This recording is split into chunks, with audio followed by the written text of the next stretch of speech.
Tanong ka, kasama mo si Kong ngayon dyan sa Baguio? Or... Yes. Birthday niya today, June. Birthday niya. Birthday! Happy birthday! January 11. Yan, Yes. Kong Ralph Recto. Ate B, okay lang ba kung may tatanong ako sa'yo?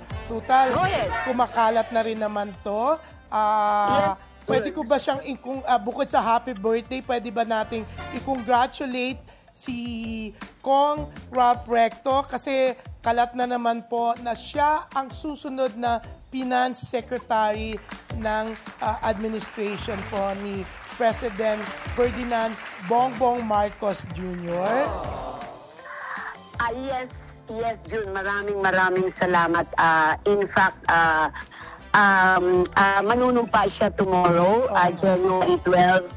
Bilang bagong Secretary of Finance under the administration of Ferdinand Marcos. So, kasi binigyan siya ng tiwala because he is such a good economist.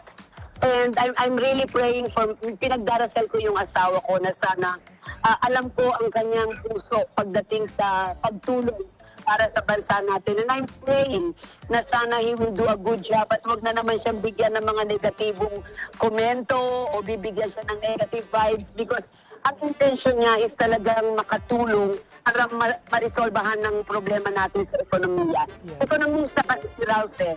So manunumpa siya tomorrow. Yeah. Ate B, nandun ka bukas? Kasama ka niya? Yes, kasama ko. Yeah. Oo, kaming pamilya, yeah. Yeah.